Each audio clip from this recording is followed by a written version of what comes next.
Prezident topshirig'idan so'ng vazirlar qanday avtomobillardan foydalana boshlashdi? Masalan, maktabgacha va maktab ta'limi vaziri Hilola Umarova shu paytga qadar Mercedes-Benzdan foydalangan. Hozirda Umarovaning xizmat mashinasi Malibuga o'zgardi. Avvallari Mercedes-Benzda yurgan oliy ta'lim, fan va innovatsiyalar vaziri Qo'ng'irotboy Sharipov hozirda xizmat mashinasidan foydalanmayapti. Ammo yaqinda Malibu xarid qilish ko'zda tutilgani bildirilgan. Oldindan Malibuda yurgan tashqi ishlar vaziri Baxtiyor Saidov va uning o'rinbosarlari hozir ham Malibudan foydalanishmoqda. Madaniyat vaziri Ozodbek Nazarbekov Mercedes-Benzdan foydalanmoqda. Ammo kelgusida GM mashinalaridan birini olish reja qilingani bildirilgan. Yoshlar ishlari agentligi direktori Alisher Sa'dullayev 2020-yildan hozirgacha Malibudan foydalanadi. S-Class Mercedesda yurgan raqamli texnologiyalar vaziri Sherzod Shermatov hozir BYD Han avtomashinasidan foydalanmoqda. Prezident huzuridagi ijtimoiy himoya milliy agentligi direktori Mansurbek Ollayorovning xizmat mashinasi Mercedes-Benzdan Trekkerga o'zgarilishi aytilmoqda. Qurilish va uy-joy kommunal xo'jaligi vaziri Sherzod Hidoyatov prezident yig'ilishidan avvalroq Mercedes-Benzdan Malibuga o'tgan. Yillar davomida Malibuda yurgan qishloq xo'jaligi vaziri Ibrohim Abdurahmonov o'tgan yili BYDda yurishga qaror qilgan. Ammo topshiriqdan so'ng u yana Malibuga qaytgan. Suv xo'jaligi vaziri Shavkat Hamrayev avval Toyota Land Cruiser Prado'da xizmat vazifasini bajargan. Hozir esa u ham Malibudan foydalanmoqda. Ekologiya, atrof muhitni muhofaza qilish va iqlim o'zgarishi vaziri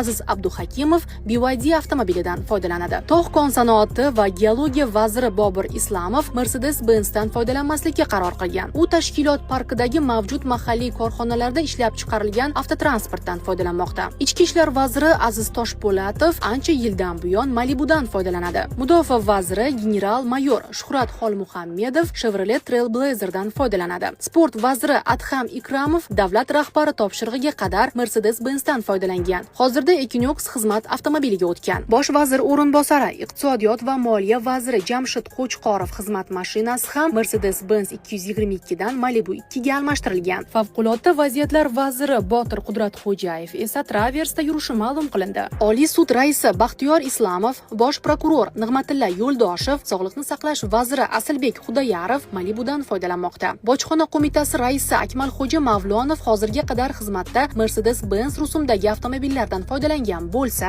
BYD elektromobildan vaqtincha foydalanishga o'tgan. Mazkur transport vositasi Malibuga almashtirilishi nazarda tutilgan. Adliya vaziri Akbar Toshqulov, transport vaziri Ilhom Mahkamov, Milliy gvardiya qo'mondoni Rustam Jo'rayev, soliq qo'mitasi raisi Sherzod Qudbiyev, korrupsiyaga qarshi kurashish agentligi rahbari Akmal Burxanov ham Mercedes-Benzdan voz kechib Malibuga o'tgan.